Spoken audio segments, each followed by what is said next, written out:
మరి ఇంటింటికి నీళ్లు ఉచితంగానే సరఫరా చేసినాం కదా, మరి నీళ్లు ఇస్తున్నప్పుడు మా మందు కూడా ఇవ్వాలి కదా, ఇంటింటికి మందు పథకం కూడా పెడితే బాగుంటది. మిషన్ భగీరథ దీనికి ఇంకేదైనా పేరు పెట్టి.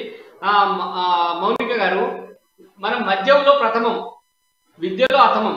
వీడు మొత్తం ఉస్మాన్ యూనివర్సిటీ పేరు పూర్తిగా ఖరాబ్ నాశనం చేసేసాడు. ఉస్మాన్ యూనివర్సిటీ అన్ని ఖాళీ. ఉస్మాన్ యూనివర్సిటీ గుర్తింపు ఉస్మాన్ యూనివర్సిటీ దేశంలోనే దాదాపు 60 దాదాపుగా కిందకి పడిపోయినటువంటి పరిస్థితి ఇక్కడ కనబడతా ఉంది. మరి ఎందుకు ఉమ్మడి రాష్ట్రంలో అంతో కొంత మెరుగ్గా ఉన్నటువంటి ఈ ఉస్మాన్ యూనివర్సిటీ తెలంగాణ వచ్చిన తర్వాత మరింత మెరుగు కావాల్సినటువంటి అవసరం ఉంది కదా. మరి అలా దశాబ్ది ఉత్సవాలు ఉస్మాన్ యూనివర్సిటీలో ఎక్కడ కనబడతారు? ఏ యూనివర్సిటీలో కనబడతారు? ఉస్మాన్ యూనివర్సిటీ అనే కాదు, ఏ యూనివర్సిటీలో కనబడతారు? మరి ఎట్లా చూడాలి? ఆ ఖాళీలు ఉన్నాయి అక్కడ, వీసీల పోస్టు సరిగా నియామకం కావట్లేదు, నిధులు సరిగా విడుదల కావట్లేదు, అనేక ప్రొఫెసర్ పోస్టులు, తర్వాత ఇతర సిబ్బంది పోస్టులు చాలా ఖాళీలు ఉన్నాయి. 10 సంవత్సరాల నుంచి ఒక్క రిక్రూట్మెంట్ కూడా జరగట్లేదు. ఎట్లా చూడాలి?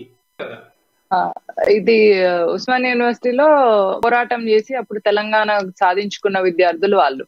సో ఆ బ్యాచ్ బయటకు వచ్చేసిందండి. ఇప్పుడు నెక్స్ట్ వచ్చిన బ్యాచ్ అందరూ మద్యంకి, అక్కడ ఉన్న నార్కోటిక్స్, డ్రగ్స్ కి బానిసలు అయిపోయింది. మనం గమనించి ఒప్పుకున్నా ఒప్పుకోకున్నా మనం రీసెర్చ్ కానీ చేస్తే, ఏదైనా ప్రైవేట్ అనాలిసిస్ చూసుకుంటే అందులో చాలా మంది విద్యార్థులు యాంటీ సోషల్ ఎలిమెంట్స్ గా, యాంటీ యూనో న్యాచురల్ గా ఉండకుండా మొత్తం ఇట్లాంటి డ్రగ్ అడిక్ట్ అయిపోయిన వాళ్ళే చాలా మంది విద్యార్థులు ఉన్నారు.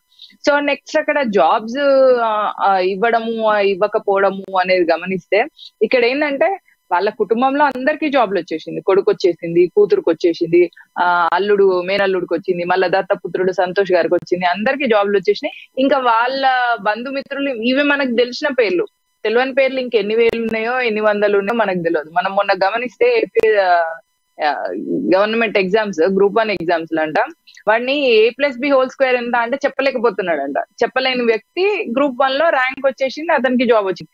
అది మనం గమనించిన సంవత్సరంలో ఇట్లా జరిగింది. 9 ఏళ్ళలో అట్లా ఎంతమందికి అయిందో, ఎంతమంది వచ్చిండ్రో. ఒకతనైతే US నుంచి డైరెక్ట్ వచ్చేసి గ్రూప్ 1 ఎంప్లాయీగా ఫిక్స్ అయిపోయింది. సో మరి ఇట్లాంటి కేసులు ఎన్ని జరిగినాయో మనకేం తెలుసు.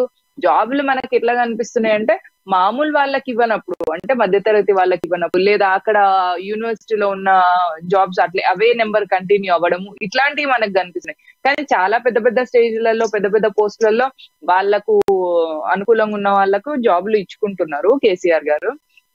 అంత అన్యాయం ఏం చేయట్లేదు. బంధుప్రీతిలో చాలా స్ట్రాంగ్ ఉన్నారు కేసీఆర్ గారు. నెక్స్ట్, మన విద్యా వ్యవస్థని ఇంత నీచంగా చేసిన విద్యాశాఖ మంత్రి గారు ఆవిడ ఎందుకు అట్లా ఉన్నారో మరి అర్థం అవ్వట్లేదు. పిల్లలు సూసైడ్ చేసుకున్నా కూడా వాళ్ళ తల్లిదండ్రుల్ని అంత నీచంగా దగ్గరికి రానివ్వకుండా పోలీసులతో కొట్టించడం. మనం హాస్టల్లో గమనిస్తే పిల్లలకు పెట్టే ఫుడ్ తోని పిల్లలకు ఫుడ్ పాయిజన్ అయితే వీళ్ళు కనీసం దాని గురించి రియాక్ట్ అవ్వట్లేదు, అక్కడికి వెళ్ళి కూడా మాట్లాడలేకపోతున్నారు. సో మరి ఇట్లా ఈ ఓట్ వేసే వాళ్ళు ఏం ఆలోచిస్తున్నారు అంటే, ఓటేసేటప్పుడు ఈ బానిసలతోనే ఓట్లు వేయించుకుంటున్నారా? సో వీళ్ళకి ఓటేసే వాళ్ళందరినీ వీళ్ళు బానిసలుగా చేసుకున్నారా? అంటే మద్యానికి బానిస గానీ, లేదా డ్రగ్స్ కి గానీ, 2 అడిక్షన్స్ లో ఏదో ఒక అడిక్షన్స్ లో వీళ్ళు సక్సెస్ఫుల్ గా వాళ్ళను అడిక్ట్ చేయగలిగారా? ఇది ఒకటి. నెక్స్ట్, ఈ కార్మిక శాఖ మంత్రి గారు ఎక్కడికి వెళ్ళి అక్కడ ఒక డయల్ కొట్టడం అంతే తప్ప ఆయనకు అక్కడ ఎలాంటి నిబద్ధత లేదు, ఎలాంటి కమిట్మెంట్ లేదు. ఆయన కూడా మనం గమనించేదంటే ఏం తెలిసిపోతుంది అంటే, బాగా డబ్బులు ఉన్న వాళ్ళు ఎవరైనా కూడా ఎమ్మెల్యేనో అవ్వచ్చు, అయిన తర్వాత మెల్లగా మినిస్ట్రీ కూడా కొట్టొచ్చు అనేది క్లియర్ గా అర్థమవుతుంది. సో ఒక ఫీల్డ్ లో ఒక మినిస్ట్రీ అవ్వాలంటే ఇంటలెక్ట్ ఉండాల్సిన అవసరం లేదు అని టిఆర్ఎస్ గవర్నమెంట్ లో ఉన్న చాలా మంది మినిస్టర్స్ ప్రూవ్ చేస్తున్నారు.